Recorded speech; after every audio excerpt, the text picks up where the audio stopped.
What's that other TJ Morris there? That's me. Hello, folks. We're live and we're on the air now with this. This is the TJ Morris. No, excuse me. Well, sort of. We're on all the show. We're on all my channels broadcasting. This tonight is special for Brett, Lueder, and Eric. They're both friends, and they're going to the alien event, and so am I. So we're going to talk tonight about that. And TJ Morris, wait, TJ, say it, Brett. This show is. This is episode 20 of the TJ3B Triangle. Thank Welcome, you. everybody. Thank you, Brett. Yes, Our Brett. special guest is Eric the Healer. And Eric is the MC, the perennial MC at the 5D events hosted by Eric and the main host, Saeed David Farman. There's an event coming up in October 17th to 21st, I believe it is, in Las Vegas. We're going to provide that information, show the poster up at some point. Eric's going to tell us a lot about the guests that are going to be there. And we're going to dive into some of Eric's specialties, like some of his UFO experiences, as well as alternative healings, including the med beds. Definitely want to ask Eric about the med beds. So everybody, welcome to the show. This is my co-host, the beautiful and wonderful TJ Morris. Say hi, TJ. There we go. Hi, TJ. And we're all three going to be at the event. Is that right, TJ? That's right. I'm so excited that I can't talk.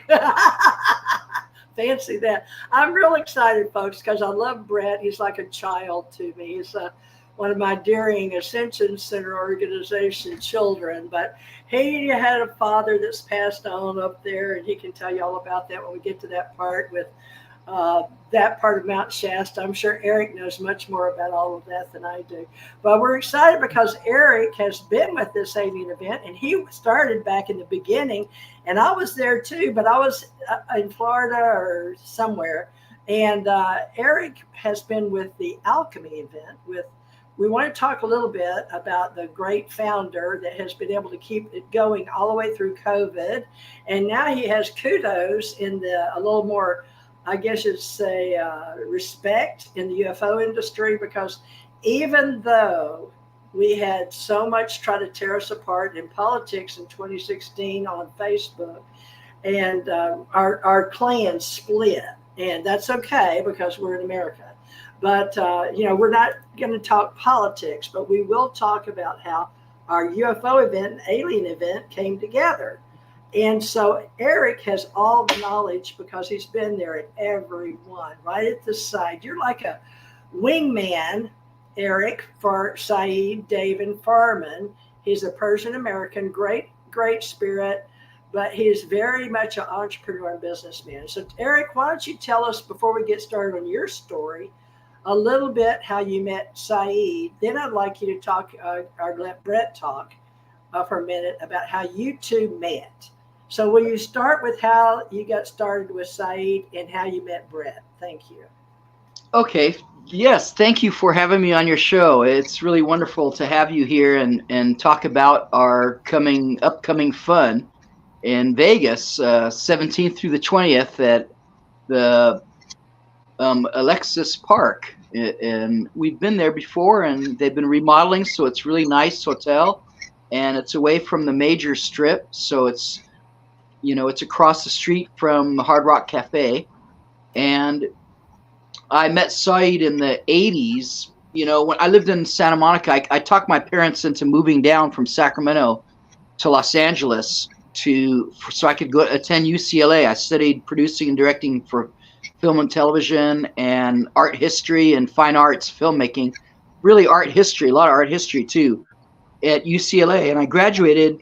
I went there in 84, but I graduated in 1986, and I stayed there till about 92. But in those years that I was down there, I was going to all these UFO conferences and meeting everybody and a lot of pioneers in the movement before they were famous. And I would see Saeed at these conferences, and I would recognize he's Persian, and I would, kind of joke with him and then start speaking Farsi and flip him out, trick him. And so we became friends. I'd always see him at these conferences, and And then I forgot about him, because I moved back to Sacramento, and then I got a job with the government, and I got my first, work computer, and I thought to Google 11/11 because I was born 11/11 p.m. and I wanted to just see, I was just playing with the computer, and I Googled 11/11 and his website popped up. alienshift.com, alienshift. And I was really impressed and with this website, and he had a lot of information on there. And then I noticed he had some posters of shows.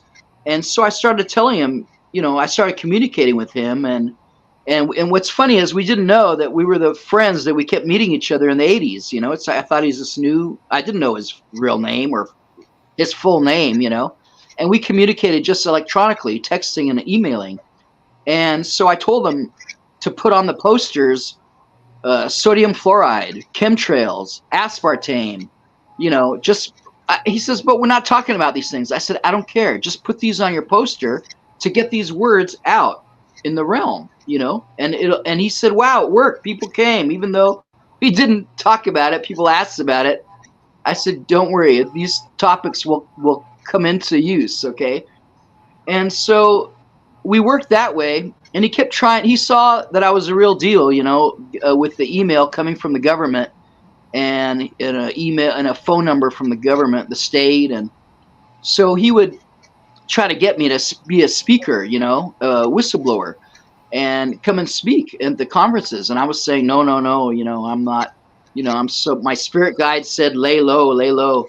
And 2012 happened, and my spirit guide said, okay, it's safe for you. Now time is different, and you're safe now. It's time to go out and speak. So 2013, I said, okay, I'll come and speak. So I came to his Orange County event, and it was so funny. When I got down there, I got out of my truck and I saw him, and we immediately knew each other, and we recognized each other, and we started to laugh because we realized that we're the same friends. We kept meeting at all these conferences. I met him. I kept tricking him many times, because he didn't know I was Persian, and then I would start speaking Farsi, and he'd remember, oh, I met you, And so again, it was just this time he recognized me finally, and at the first time, and we laughed. And he was really happy, and I started speaking. I was the whistleblower with Stephen Kelly. He was talking about the child trafficking and the children that are locked up beneath the Getty Museum, and I was talking about just the deep state, and I forgot what it was, the government, and what I was doing. I'm the whistleblower who gave Jesse Ventura the FEMA camp information about the coffin liners, and then I was the guy who talked about the fake pandemic and the bioweapon jab and how to cure that. And at this conference, we're also having Med Expo, where we have top research doctors come, and they'll bring their microscopes and show you what's in your blood and how to detox it. We tell people don't believe anything we're saying, just look at the patents and look at the blood, and that's what you have. It's pretty undeniable. Are you saying Pardon me? Stick your finger? Do they stick your finger at the biomed to get your blood? Well, the biomed, you can't. I hope Dr. Nicola brings her microscopes again and only charges like $49, $50, and it's a really wonderful thing. Well, yeah, they'll stick your finger and show you what's in your blood, and it's really amazing to look at, because that you have it right in front of you, and you can't deny, what's going on, because there's nanoparticulates everywhere, and we have really we have to detox. I'm always detoxing, so we have this to. dark field blood work, Eric? I'm not really sure. That's a very good question. All I know is that we look at it, and they look at it. I don't look at it. That we meaning we Med Expo. But not me personally. I'm not a phlebotomist or a doctor. I'm just okay. and that's another disclaimer that I'm Eric the Healer. I heal myself. I don't heal anybody. They heal themselves. I inspire others to heal themselves. I help them heal themselves. And because I don't practice medicine, I share cures. And so I have to give that disclaimer. I'm Pardon sure me? you're used to saying, I'm sure you're used to saying, physician, heal thyself. And metaphysical. Yes, exactly. I have to heal myself first so I can help others. Okay, Brett's Eric. on fire to speak. Go, Brett. So, Eric, when did you first become Eric the Healer? How did that come about? That's a great question too. I was in the ski club at Sac State, and I was there in the 80s, and then I came back to Sacramento in the 90s, and I went back in the ski club.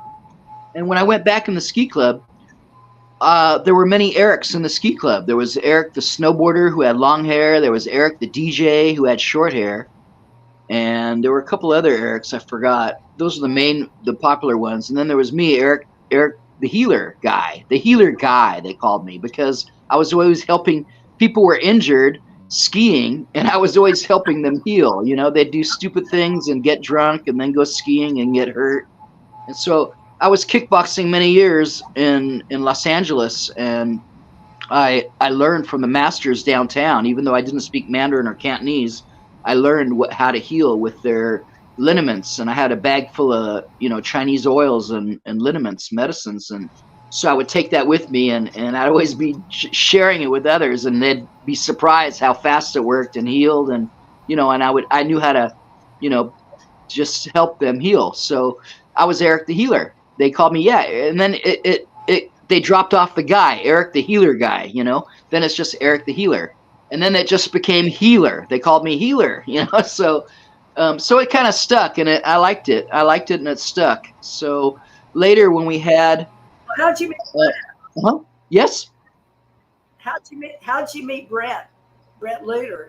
How did you meet How'd I meet Bret? Yes. I was in a paranormal psychic group with my friend Lori McDonald. And I think I met Bret. I think I met Bret at that. I think he was in our group. Isn't that how we met, Bret? I either met you there or I met you at the New Living Expo in like 2015 or 14, something like that. It's right in that time period. I know. Listen, I swear to God, Bret, I promise you, you met my son, and I want your help meeting that guy, because I can prove I was skiing in Colorado or Canada. I was skiing Canada that January when you were doing that conference in San Jose, and you met my son, who looks like me but is 20 years younger. The first time I met you was in our psychic group with Lori. But if you ever see that guy, please tell him Eric the Healer loves you and wants to reconnect. So 2015, because you told me about Javier and John were there that day. So that's when you met. Right. Bret. Right. Javier was there. John was there. And then you're switching events now. You're talking about the 2015 Awareness Life Expo that was in Sacramento at the Crown Plaza Hotel. Oh yes, we did that one. Well, we did that one together, but I knew you before that. I knew you before that at. I knew Lori before that. I met Lori in 2013. Yeah, so. I met you from her meetings. Okay. And then we became better friends probably at that conference. Well, how many friends do you share? Pardon me? You two share friends in a network, right? We sure do. What kind of network is it? An alchemical, an esoteric, metaphysical? Is it just for event managers or participants? UFO. It's a UFO community, I would say. Yeah, it's paranormal, psychic, UFO community, but it was also a little paranormal and psychic. And we had a nice group of people together. There were a lot of, there were some remote viewers and psychics, and there's a mixture of people that got together and very gifted, and they were the real deal. Mary Barr was there. She was awesome, and I met a lot of people there that were very interesting, and a lot of interesting people came through that group. That's for sure. Yeah. Will any of your friends be at this alien event? Can you talk about any of the people on the poster, either one of you? Bret's going to be there too. Go ahead, Eric. Off the top of my head, I mean, you just interviewed Brooks Agnew. I love him. He's wonderful. He's given me the highest compliments, saying I'm the best wingman in the business. And I really love him. He's a genius and inventor. And I love watching his videos or pictures of him, fixing his place. He's really doing a great job building his own house. And he's the real deal. He has free energy devices and really, he's a really nice guy. I really like him, and love him. I really love him. Yeah, I see him all the time. Right. So also Brad Olson's on the bill. Brad Olson's been getting around to a lot of the events in the last few years, and really trying to hammer home this whole Antarctica theme. And we'll hopefully have him on the show here in the near future. And I think Geraldine Orozco is on the list. Yeah, I know Brad Olson from skiing with him last season, and also just many conferences we do. He's a really good guy, and we're mutual friends. Brett and Brad and I, and they're both tall guys. And then Geraldine Orozco. Yeah, I know Geraldine from doing night vision watches. She was doing night watches. She's a really sweet lady. I met her. I forgot her friend. She was working with another lady, and they were doing night vision with the night vision goggles and UFO watches at night. And that's always fun. I could do that every night for the rest of my life. I love those night vision goggles. But lately, just the last 3 times I've been doing that, I haven't used the goggles. I see them fast with my eyes, and I don't need the goggles, but I really love the goggles. And I want a pair. I need to get a pair. Tell me about you and Brett and Brad Olson. All 3 of y'all are great MCs, and I like using Brett as a co-host, because he's got such a wonderful voice, and his height, it just looks good, and it commands respect. And I hope we can see a lot more of Brett Lueder and Brad Olson together in some of these events around the world, because they both have such a wonderful presence and speaking voice. Don't you agree, Eric? Thank you. I agree, and I think Brooks is inviting us to go with him around, everywhere and do, he thinks the same, and so, I enjoy working with both, and I think it's bad to limit yourself to anything or close yourself in a box. I'm always freestyle and doing mixed martial arts and mixed. I speak many different languages, and I'm multicultural, multilingual, and I try to not have any. I don't like mixing up everything. Like I'm a heterosexual, but everything else I mix up. I love women. I was going to ask you next, so I'm glad you clarified. I'll stay with women, and I've never had any gay experiences. I'm just a nice guy, I was voted the gay guys liked me in high school, and both high schools I went to, they had me the king or queen or whatever, their queen.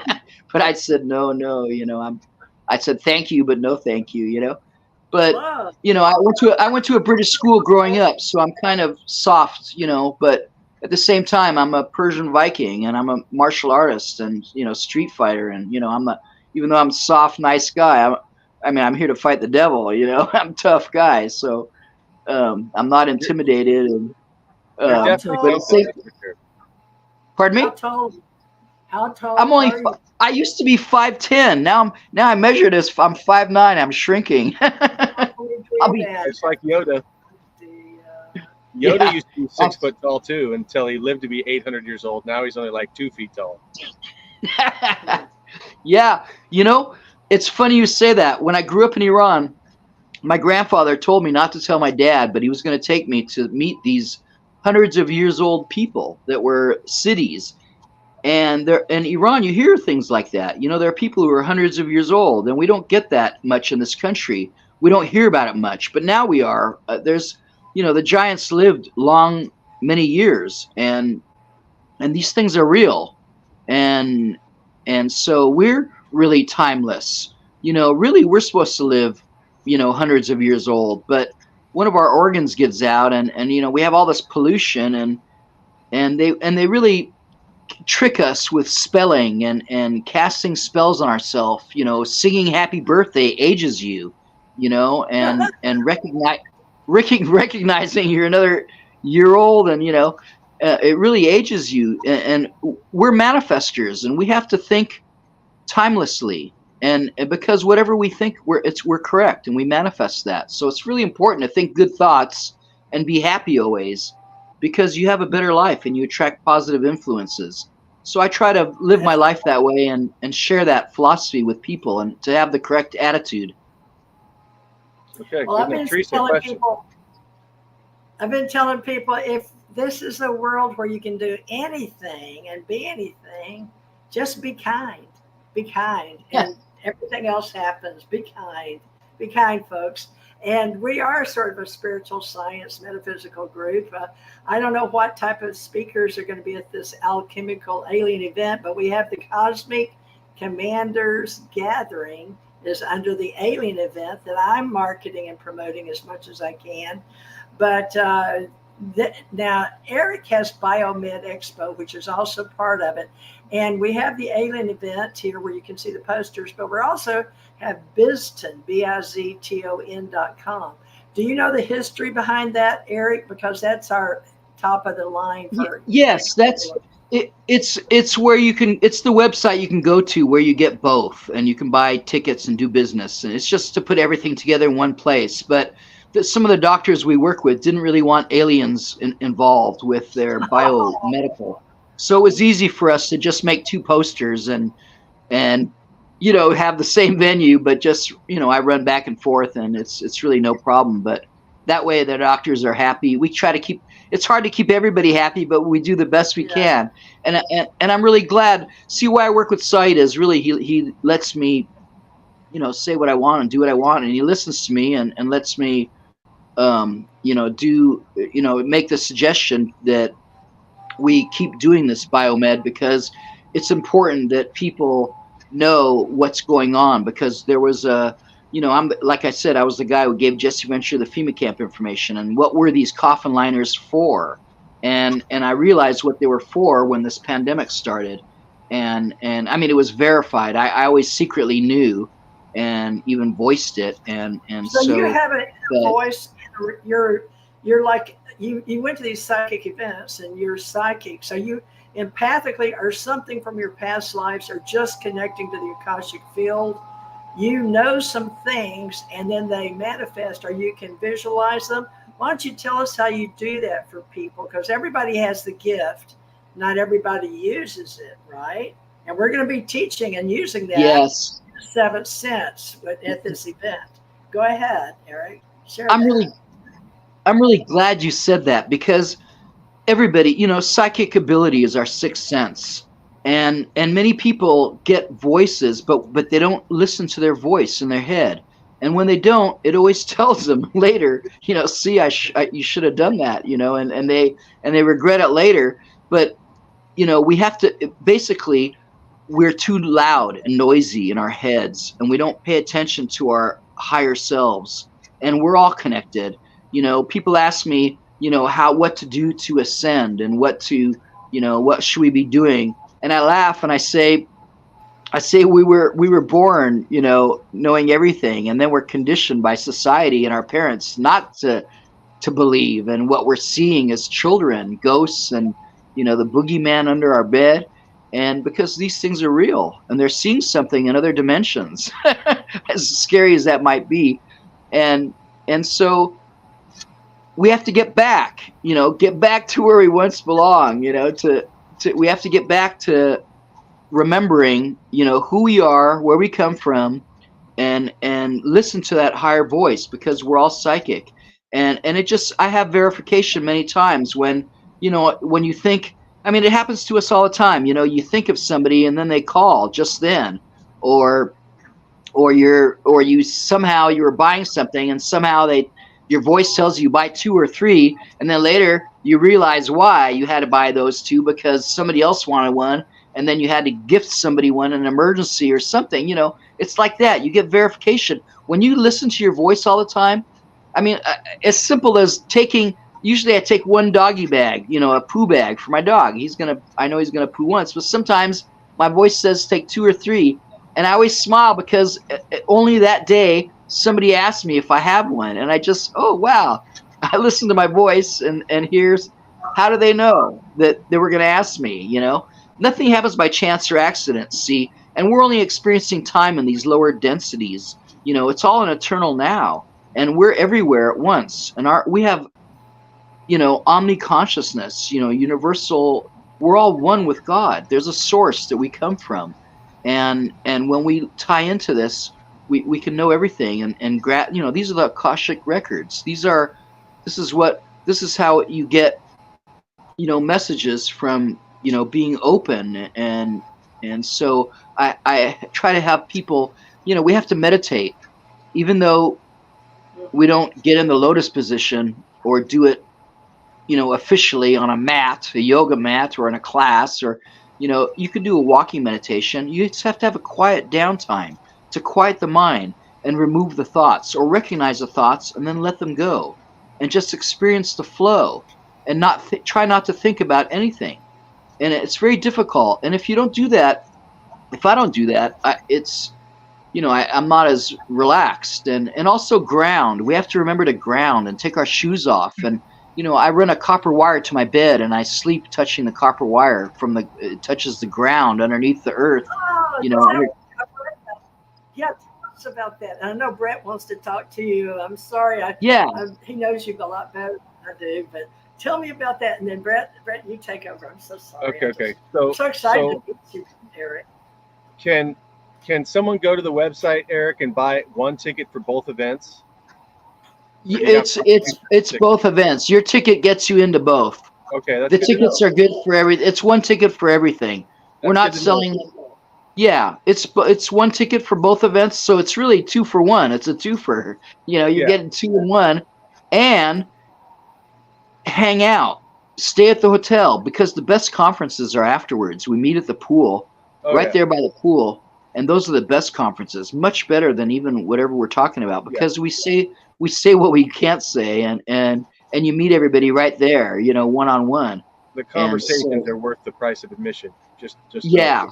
Okay, and if anybody has a problem with getting their money's worth, just come and talk to me for a little bit, and I'll make sure, because I have so many things to say to help them save thousands. All right, I know so many little tricks.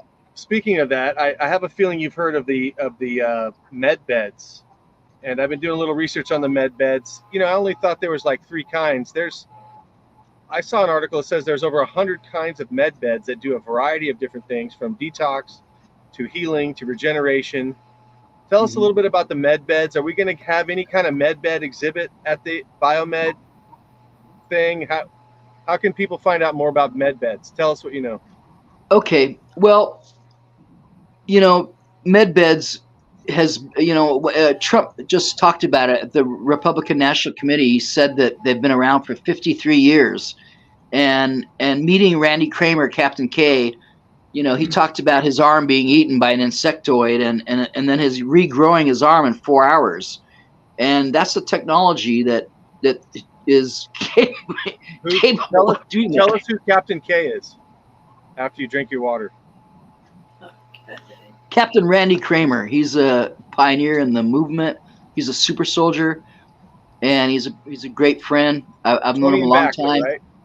Yeah, 20 and back. Right. So he's on another. So put that into context. He's not just like in Malibu Beach and gets his arm eaten off by an insectoid. Thank you. And not everybody knows who Captain K is. Right. Randy Kramer came out first. I don't remember anybody else before him talking about super soldier and having his arm eaten and fighting these insectoids, just like in Mars, I think. Okay. In Mars. So he had an exoskeleton suit, and he just died even before. It brings you back to life. Yeah, the med beds can do that. They can bring you back to life. Okay, so that sounds pretty, wild. Star Trek, wild, yes. Okay, very wild. I've been reading stories that they're already out in Japan. and yes, that we have them at limited availability here in the United States. What's holding back them coming out fully in the United States? well, actually, they've been setting them up, and they've built. They're already many of them. They've been making them, and I think was it Musk? I'm not sure who, but somebody big that you know has been making them, and they're around, and they're ready to be used. We're all about to get an appointment to set us up. We've been slaves to the banks all our life, and we're about to get this money back with a quantum phone, and that's going to be our bank and everything. It's and after you get this appointment to set up your quantum financial system, set up your account, you're going to get a MedBed appointment, and it's going to be free. It's not going to cost anything, and it's going to. What it does is it takes the best slices of you, the best DNA, and it puts you together with all these best slices. So it makes a new. See, we're really not this body. We're souls. We're spirit, and we're in this matrix hologram, and we have these bodies that we're occupying, and actually, it's better to say we're souls that were made by other souls. Okay, there were other souls here, the Anunnaki, and they tinkered with our DNA and they made our bodies, but we're souls inhabiting those bodies. Okay, so how I know that is because you can't. What they did was they spliced Rhesus monkey genes and fused them into our second and third chromosomes, which doesn't occur naturally. And that's how we know, by looking at the DNA. And because how do monkeys have 48 chromosomes and we only have 46? Well, we have those 2 extra ones, but they're fused into our second and third chromosomes, which doesn't occur naturally. So that's how we know we were tinkered with. But these Anunnaki didn't make our DNA. God made our DNA, our source, and we've got that God source gene code in us.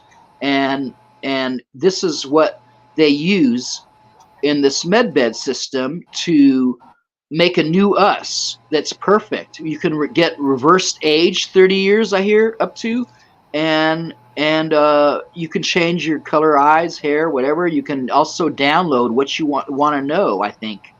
I've heard, you can say, I want these languages, and I want to be able to play piano and get bass, and so I think we're really in for a wild ride, besides having replicators for making foods. So anything you can imagine or have seen in a science fiction movie, we've been doing for 40, 50, 80 years. And it's soft disclosure. And so we're about to have a Star Trek future and have this. They're about to release 6,000 patents of free energy and cancer cures, and because there's no such thing as cancer. It's really parasites and acidification. Dr. Robert Young says it's symptomology of being acidic, so you have to get alkaline and oxygenate those, but cancer can't survive in an oxygen atmosphere. So it's all about your environment. It has nothing to do with your genes. And so we have to create a healthy environment and clean, change that water in the fish tank, So I'm always doing a liver cleanse on the new moon, and I'm doing parasite cleanses several days before the full moon. So I'm always detoxing, and I love taking. My friend Wayne is going to be a vendor at the event, so make sure you get your foot bath, your ionic foot bath, and do it a couple days in a row, because you're going to see worms. Yeah, you're going to see worms come out of you, and we all have parasites. We don't realize it. Yeah, but it's really. Yeah, I did a foot bath once, TJ, and the muck and bubbles and the different multicolors that came up to the surface of the water were so gross. I almost didn't want to pull my feet back out through it.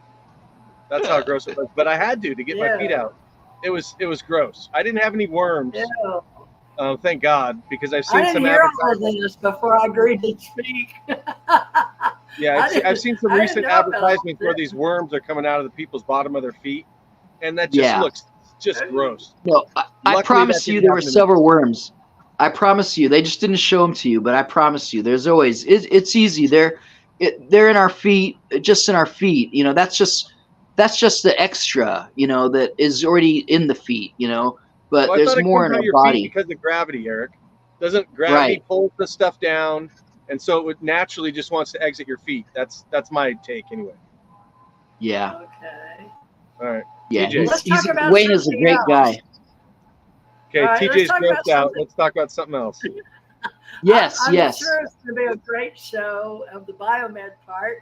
But let's get to my part on the alien event, Cosmic Fleet Gathering event, and all the people that talk about the cosmos and, you know, how we're all, maybe they want to talk about how we came here, like you just mentioned Anunnaki, Eric. But Bret, where do you want to take this show? Because let me see, we've got only a half hour, about 24 minutes left.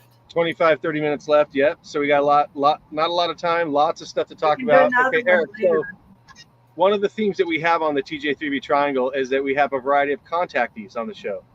And of course, as you know, there's a variety of kinds of contact. I know from being your friend for several years now, we've gotten to those poolside conversations like you described earlier, and you've told us some pretty cool stuff. Pick out one of your good stories of contact, of seeing a UFO, close proximity to a ship, and tell us about that briefly so we can move on to something else. Oh, okay. Well, the first time I really had some extraordinary thing happen was my parents, we were living in Iran, and we were watching, it was 1969, and we were watching the moon landing on TV. And I turned to my parents and I said that it was a lie, what they were showing. And my parents looked at me like, what? And I said, this isn't real. I said, this is not how it is. This is fake. You know, they're not showing the aliens.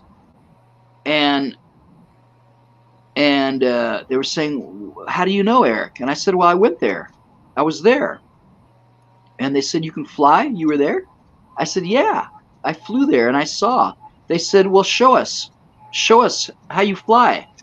And I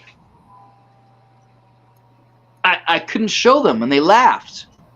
And see, that's the start of the programming. But I told them, I said, listen, I saw the landing. I said, I saw the real landing, and I saw the aliens standing around by their spaceships all around the edge of the cliff. They were like in this crater, and all about the top of the crater, surrounding them were these reptilians standing by their ships.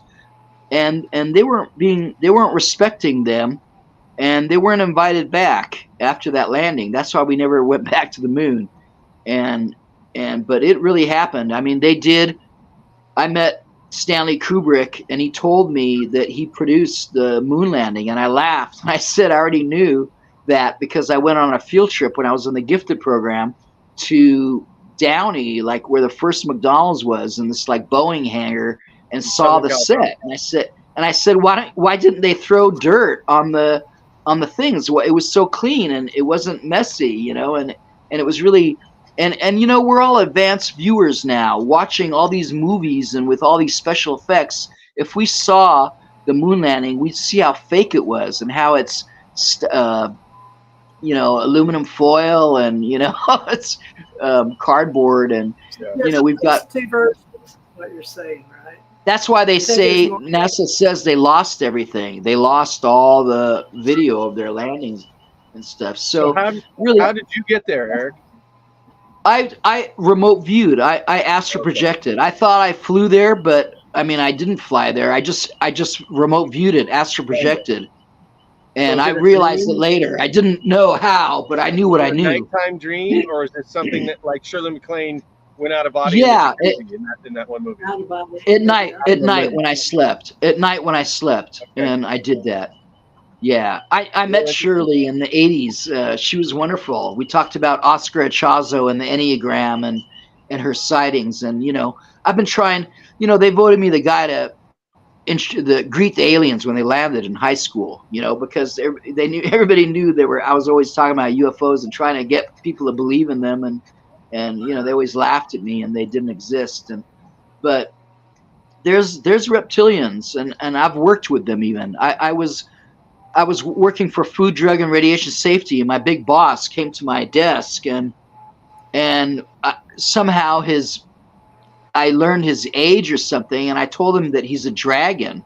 You know, he was born a year of the dragon. And when I said that, all of a sudden he shapeshifted, and I saw his eyes go to slits, and I saw scales on his face, and I was like, "Holy shit, you're a real dragon!"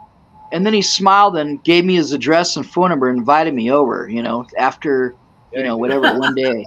Because you you were were gonna going to be dessert. Well, I told one of my friends that worked there, one of the health physicists, and without skipping a beat, he looked at me and he said, "I've seen him in full form with wings and everything."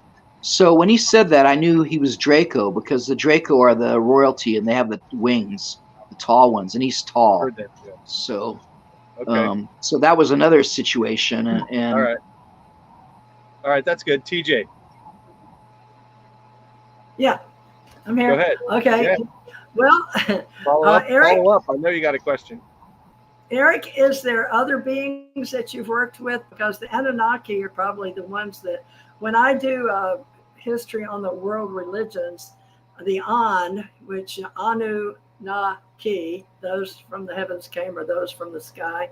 So the are supposedly the oldest, but not really, because the Lyran wars fall after the Anunnaki. But on a scale in your remote viewing, which part of you, let's say your higher self, when you remote view, do you go out and find other extraterrestrial types other than reptilians? Do you know of the Pleiadians or the Archons? I think I do. I've been told, I've been recognized and told, these things, and I'm starting to remember some things, and without making too much, saying too many crazy things. It sounds crazy when I even say it myself, but I really feel that, yes, it's true. I do, and good ones, and all over, and there are many good ones. I believe that if every ship uncloaked, you wouldn't be able to see the sky. It was like it's filled with motherships, and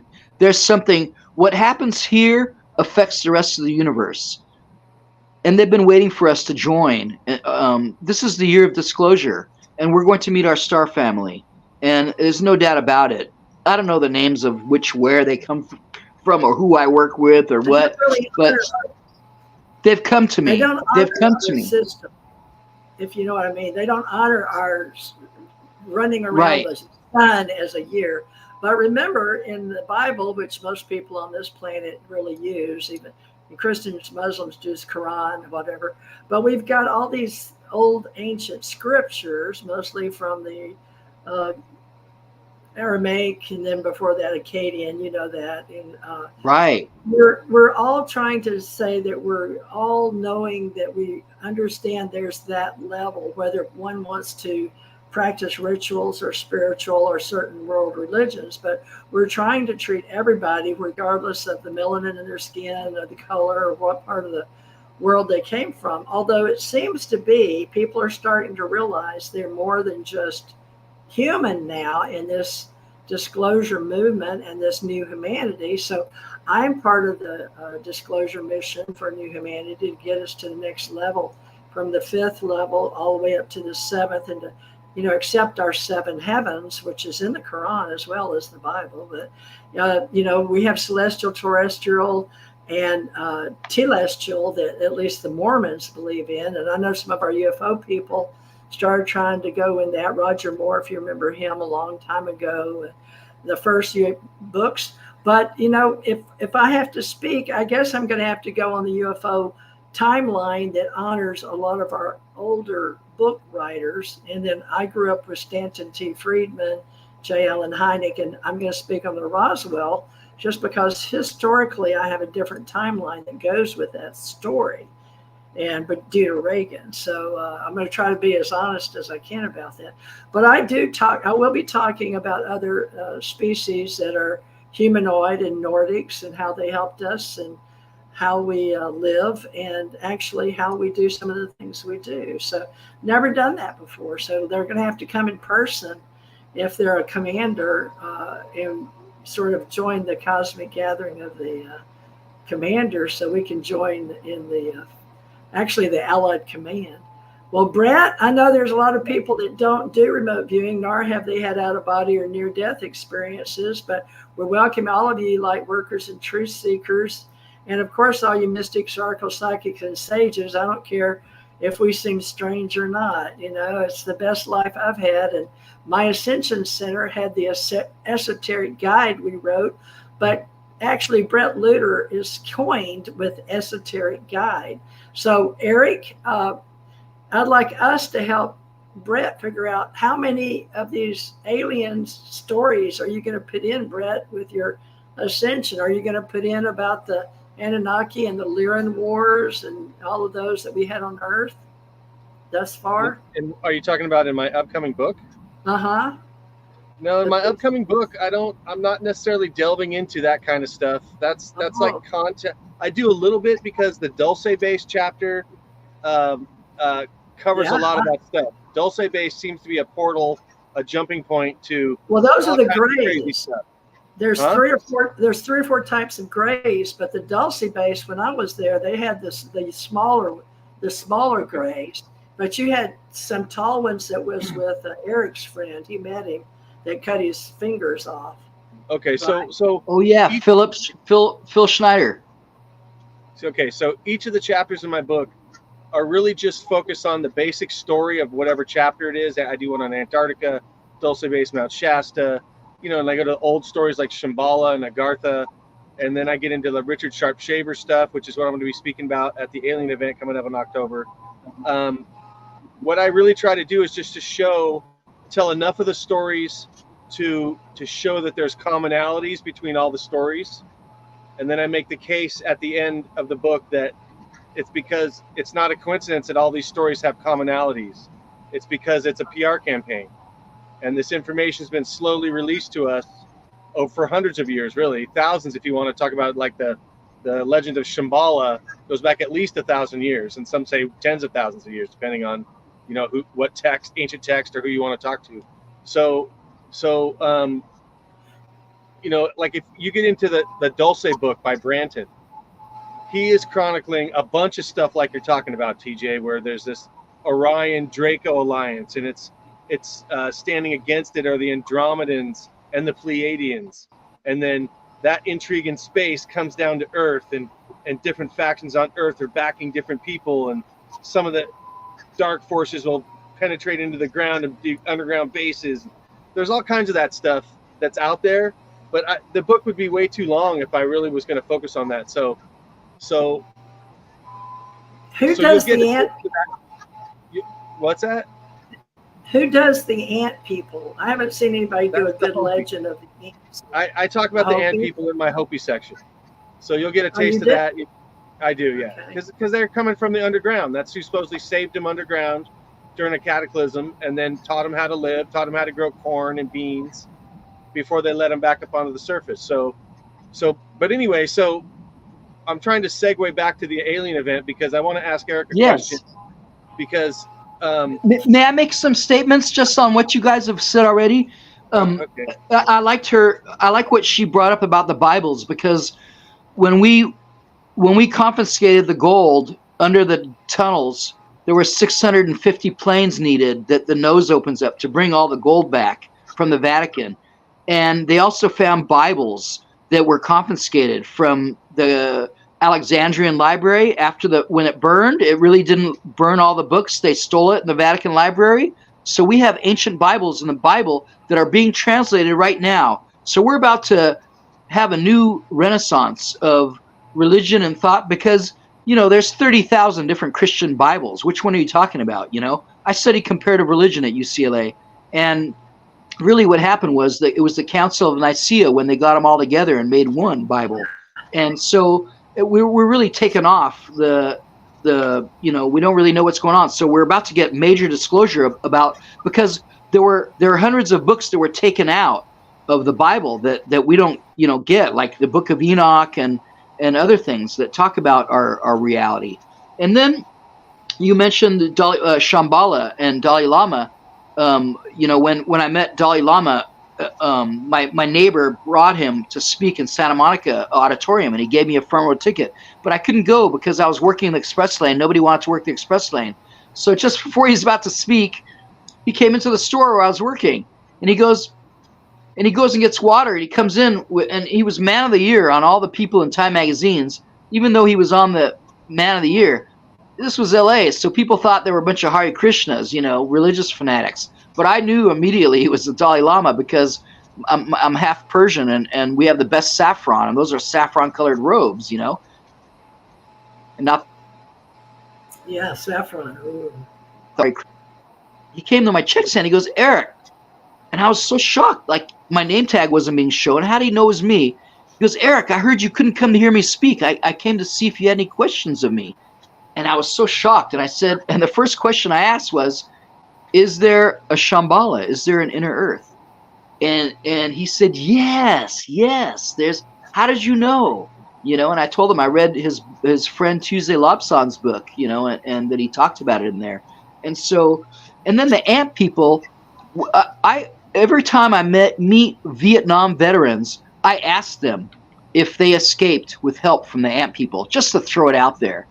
And I've had a handful of people just flip and their eyes get big and say, wow, how did you know? I've never told anybody about this, okay? Because I've talked to some who told me about it. And so they haven't even told the ant people helped them escape in Vietnam through the tunnels.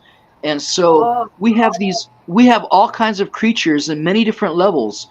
And there's some bad mischievous things going on too that are being cleaned out right now, and they're flooding the tunnels too. That's why we saw a lot of water levels. Watch the water; it goes down, and they flood the tunnels, and they were flooding the tunnels and getting rid of the rats in the sewers in Washington D.C.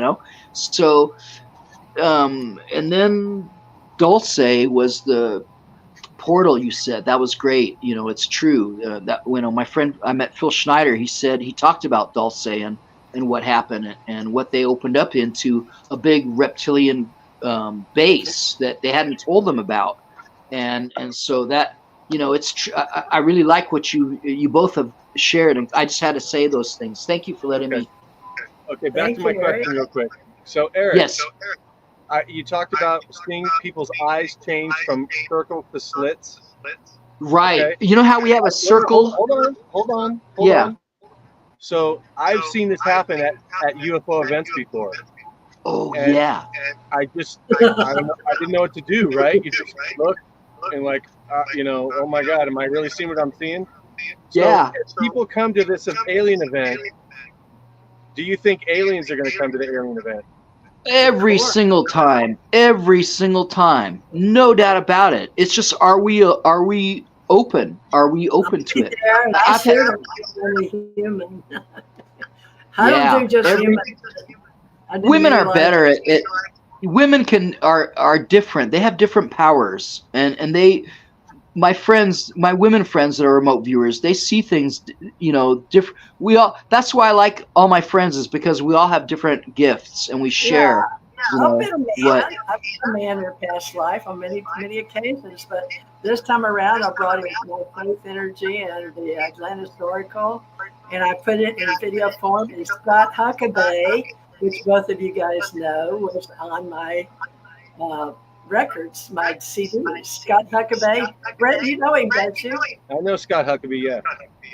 I don't know if there's going to be music there or not, but music is a big enhancement for learning meditation, but also learning how to go up in the levels of the higher chakras.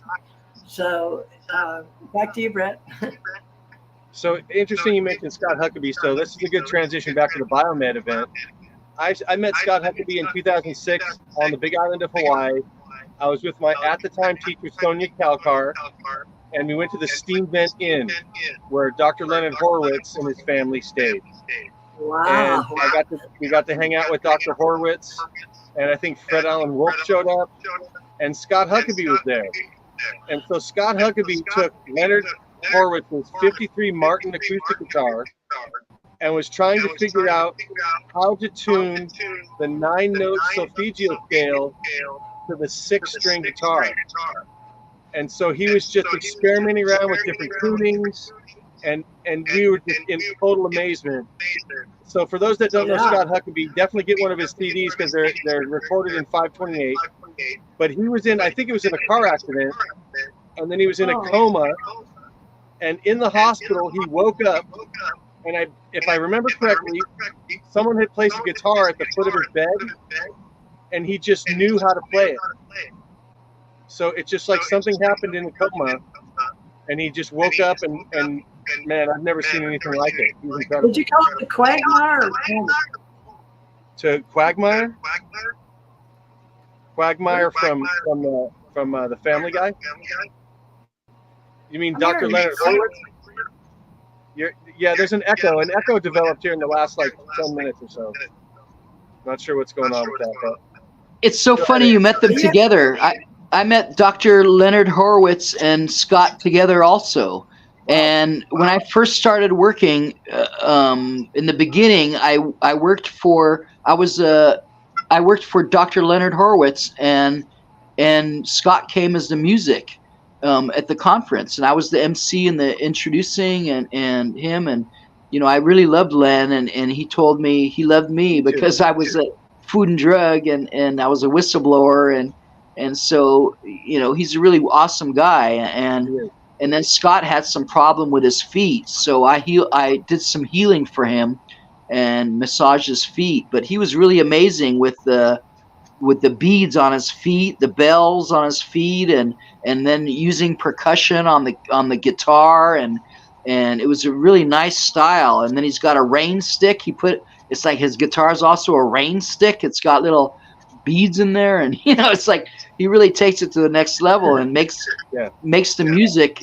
I like his style, and I like he had a little round Persian rug, and he just dancing on there, and so a really wonderful person. And then they introduced me to this solfeggio scale, where it corresponds to, I was doing tuning forks on the chakras, but I had the C scale, which is FEDC, FEDBEC, or BAGFEDC. So he said, no, it's use the solfeggio scale. So then we went to the A scale, and switched it and there's two for the heart. There's 528 and there's 512, but 512 is more with the 432, and so. But I like what they do. 432 years ago, right? He was using 432 years ago, right? Right. Well, see, it was, and then they shifted it to 440, and it was the Nazi kind of move where everything is sound and frequency, and it's the same reason why they took all the bells out of the churches. Because they were healing the bells, and it was about frequency. Those bells were like the singing bowls, and you get in Tibet and Nepal, in China, they have these brass bowls that you strike, and it creates a frequency, and you set them by the chakras, and it really heals. You feel it. You feel that vibration. Yes, and it's funny when my dog barks. He barks in G. And it makes my crystal bowl ring, when he barks. So, wow. It's all about Eric, resonance. I know we didn't discover half of who you are, even at 10.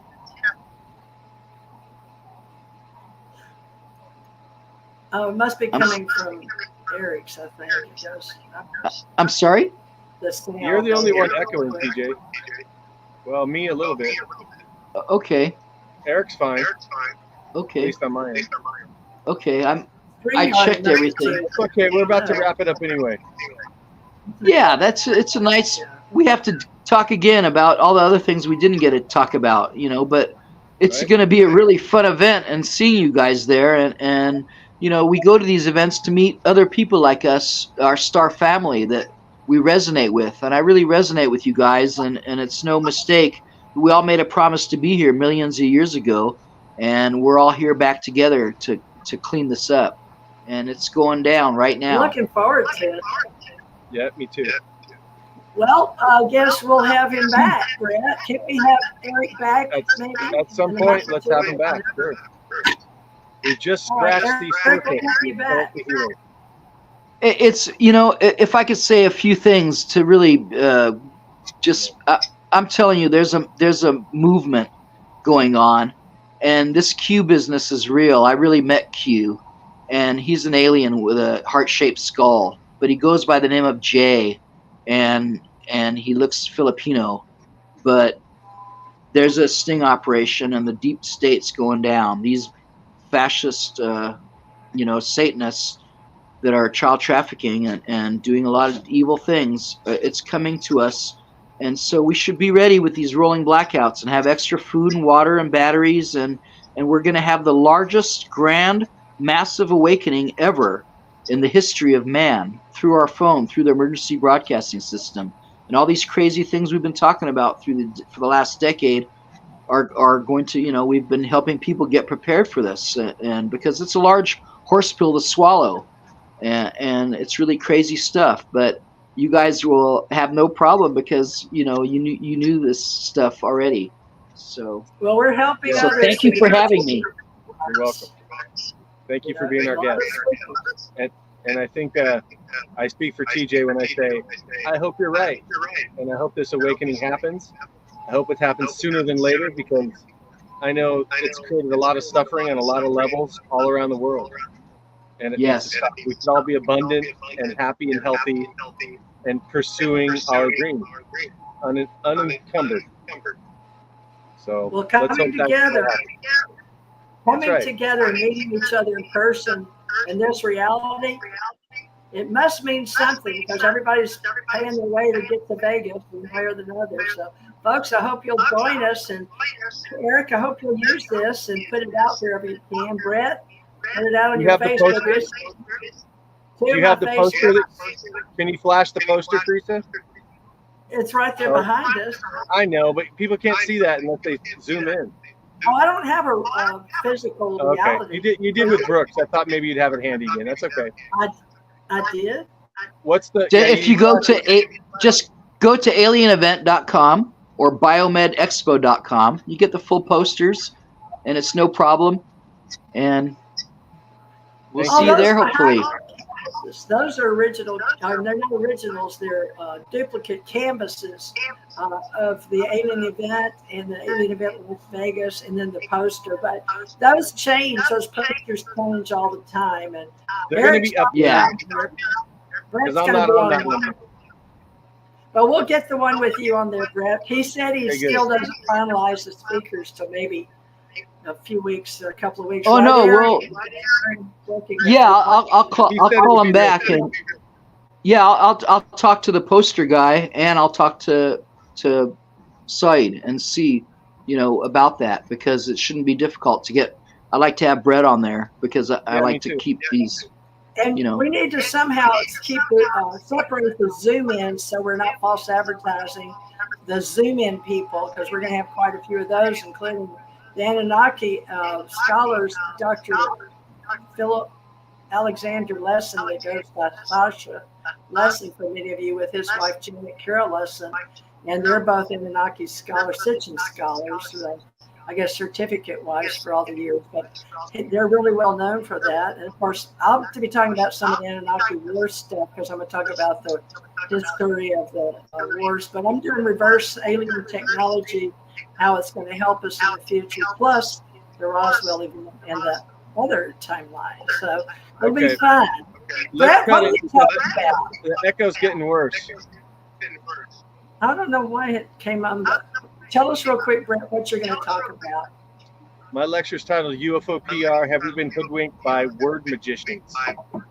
And I'm going to talk about magic and mind control and PR, and set up one of the chapters in my book. I'm going to be talking about Richard Sharp Shaver and the Shaver mystery, and how that's seen as fiction. Some people call it a hoax, that they made the whole thing up. Richard Sharp Shaver and Ray Palmer of Amazing Stories Tell Their Deathbeds maintained it was a true story.